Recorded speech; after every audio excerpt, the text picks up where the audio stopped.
రాష్ట్రంలో పరిశ్రమల స్థాపనకు ప్రభుత్వం ఎర్రతివాచి పరిచింది. సత్వర అనుమతులు, సకల సదుపాయాలు కల్పించనున్నట్టు తెలిపింది.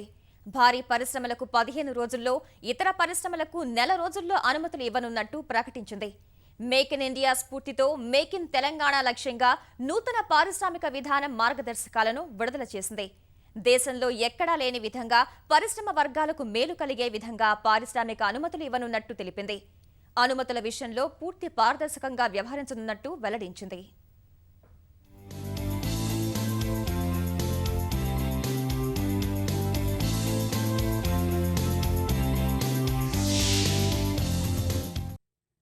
ప్రపంచవ్యాప్తంగా ఉన్న పారిశ్రామిక వర్గాలను రాష్ట్రంలో పరిశ్రమల స్థాపనకు ఆకర్షించడమే కాకుండా రాష్ట్రాన్ని ఆర్థికంగా పరిపుష్టం చేయటం, యువకులకు ఉపాధి కల్పించడమే లక్ష్యంగా నూతన పారిశ్రామిక విధానానికి సంబంధించిన మార్గదర్శకాలను ప్రభుత్వం విడుదల చేసింది.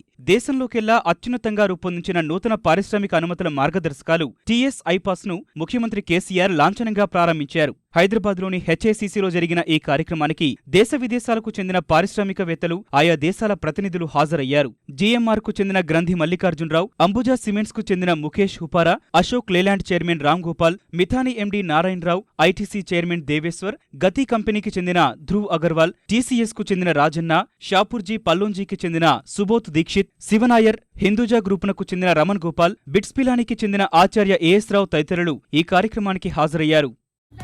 In the history of Telangana, ladies and gentlemen, let's gear up to establish Make in Telangana, Make in India.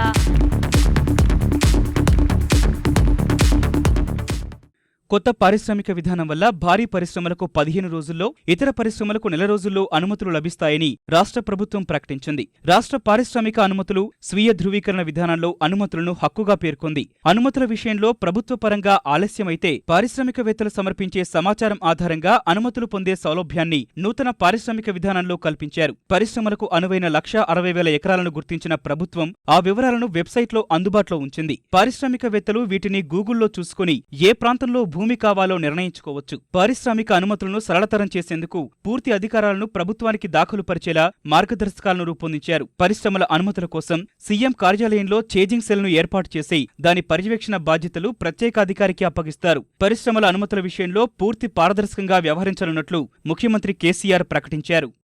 Online applications are made available.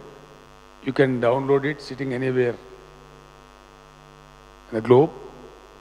I have requested my Chief Secretary and also the Secretary Industries to appoint a special team of protocol officers for the Department of Industry of Telangana. On receiving your applications, you will be invited to the state of Telangana, and straight away at Shamshabad Airport, the protocol officers of Government of Telangana will receive you, and you will be straight brought to my office, where you will interact with me and my Chief Secretary and the Industry Secretary only. I will be myself very happily handing over that pack of clearances to you. This will be a totally graft-free, hassle-free, no going around offices, not making silly pyravies. It will be 100% corruption-free. And simultaneously, we are taking major steps to improve the law and order situation. We are thinking of installing about 1,15,000 surveilling cameras across the city of Hyderabad.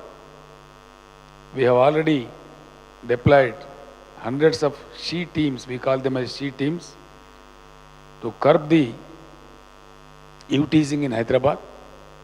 When the FICCI Association approached me, they were asking so many questions to me. I told her, Sangeeta, please wait. Let us not be hasty. Let the action of the government speak. Let not the Chief Minister speak. Let us not boast ourselves. Nobody was able to believe that what are you going to do in the power front. Now today also nobody is able to believe. It's not the power of Chandrasekhar Rao, it is the power of Mr. Prabhakar Rao and the electricity employees who really withstood the challenge and proved that yes, Telangana can deliver. దేశంలో ఎక్కడా లేని విధంగా రాష్ట్రంలో కొత్త పారిశ్రామిక విధానం అమల్లోకి తెచ్చినట్లు భారీ పరిశ్రమల శాఖ మంత్రి జూపల్లి కృష్ణారావు వెల్లడించారు. పారిశ్రామిక వర్గాల కోసం ఎన్నో నిబంధనలను సరళతరం చేసినట్లు పేర్కొన్నారు. I deem it my special privilege to be able to deliver this welcome address on behalf of the Government of Telangana. The visionary stewardship of our beloved Chief Minister quickly took the mantle of being an opportunity maker both for the job seeker and also the manufacturing entrepreneur.